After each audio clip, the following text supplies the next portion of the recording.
اپنی من مانی اور اپنی خواہش نفس کو ہی دین قرار دے دیا جائے اور کہا جائے کہ جی دین میں کوئی جبر نہیں ہے، دین میں کوئی سختی نہیں ہے، جو دل میں آئے من میں آئے وہ کر گزرو، تو پھر یہ دین تو نہ ہوا، یہ تو اپنی خواہشات کی تماشا گاہ ہوئی کہ جس کے من میں جو آئے وہ کر گزرے۔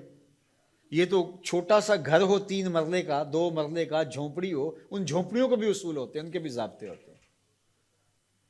یہ 3 مرلے کے 5 مرلے کے سکول بنے ہیں، ان کے بھی ضابطے، ان کے بھی قوانین ہوتے ہیں۔ دیہاتوں کے ضابطے، جنگلوں کے آتے ہیں، جنگل میں کوئی قانون، لیکن جنگل میں بھی کوئی قانون ہوتا ہے، اس میں بھی کوئی ضابطہ ہوتا ہے۔ تو کیا اسلام کوئی لاوارث دین ہے کہ ہر بندہ اپنی خواہش کے مطابق منہ اٹھائے اور جو اس کا جی چاہے وہ کر گزرے، اور کوئی اسے پوچھنے والا نہ ہو، اس پر کوئی قدغن لگانے والا نہ ہو، اس پر کوئی پابندی لگانے والا نہ ہو؟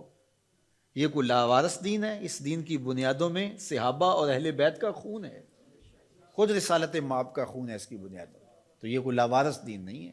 تو یہ تشریح خود ساختہ ہے، لا اکراہ فی الدین کا مفہوم، کہ دین میں جی کوئی جبر نہیں ہے۔ جبر سے یہاں مراد جو ہے وہ دین لانے میں کسی کو مجبور نہیں کیا جائے گا، باقی جب دین کوئی قبول کر چکا ہے تو پھر اس کے ضابطے، اس کے قوانین اس کو اختیار کرنے پڑیں گے۔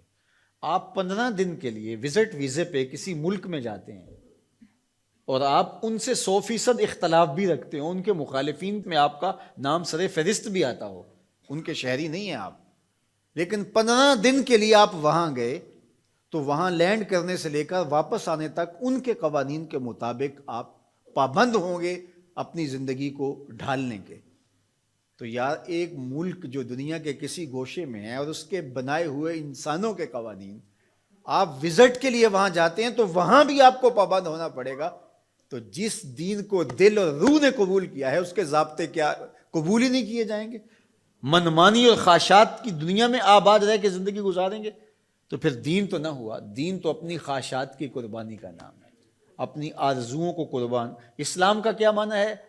گردن نہادن، فارسی میں تسلیم کردن، سر تسلیم خم کر دینے کو اسلام کہتے ہیں۔ اسلام ماننے کا نام ہے۔ اسلام کے جو احکامات ہیں، ہمارے نفس پہ شاک بھی ہوں گے، ظاہر ہے کہ بہت ساری چیزیں ہوتی ہیں نفس پہ شاک ہوتی ہیں، لیکن جو قوانین اور ضابطے دیے جاتے ہیں اس کے جو انتہائی فوائد ہیں ان پہ نظر رکھی جاتی ہے۔ آپ بچے چھوڑنے جا رہے ہیں اسکول میں اور آپ نے دفتر فیکٹری کہیں پہنچنا بھی ہے تو وہاں آپ کو 60 سیکنڈ کے لیے اشارے پہ رکنا پڑا تو آپ بڑے بے چین ہیں کہ پہلے ہی تاخیر ہو گئی، اب واپس میں نے آنا بھی ہے اور فیکٹری بھی جانا ہے اور بچے کو بھی اسکول پہ وقت چھوڑنا ہے اور مجھے یہاں 1 منٹ تک رکنا پڑے گا، لیکن آپ کو رکنا پڑے گا، آپ پابند ہیں رکنے کے۔ جنہوں نے یہ قانون و ضابطہ بنایا ہے وہ جانتے ہیں اگر ایسا نہ کیا جائے تو پھر یہ ٹکراؤ ہو، یہ تو اب 1 منٹ تاخیر سے پہنچیں گے، پھر یہ پہنچ نہیں پائیں گے، یہ یہاں سیدھا ہاسپٹل پہنچیں گے۔ اس لیے انہوں نے قانون بنایا ہی اس لیے ہے تمہارے فائدے کے لیے۔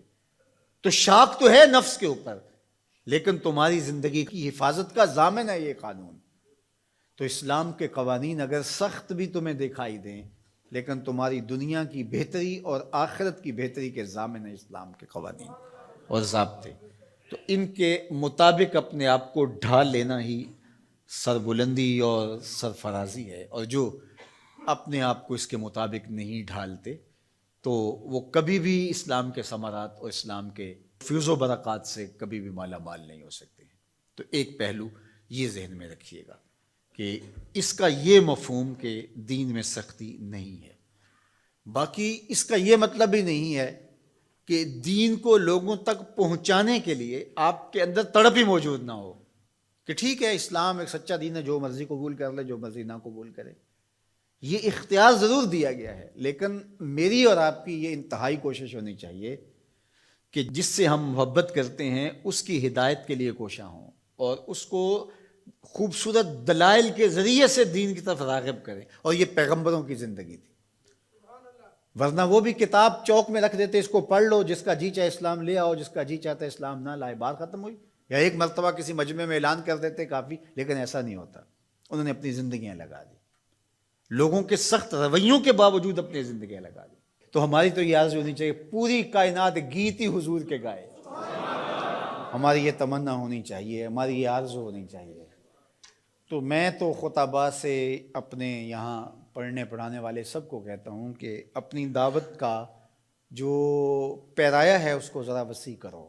آپ اس انداز سے دین کی بات کرو کہ تمہاری بات دنیا کے تمام طبقات کو قابل قبول ہو. اور انشاءاللہ وہ وقت آئے گا، صحیح حدیث میں لکھا ہے، طے شدہ امر ہے کہ ایک وقت آئے گا کہ پوری دنیا کے اوپر جھنڈا صرف میرے حضور کا ہوگا. پوری دنیا کے اوپر ہم نہ دیکھ سکے تو ہماری نسلیں ضرور دیکھیں گی انشاءاللہ. اور وہ وقت آ کے رہے گا اور وہ شانیں ظہور پذیر ہوں گی اور گلی گلی حضور کے نام کا چراغاں ہوگا اور حضور کی عظمتوں کے پھریرے لہرائیں گے.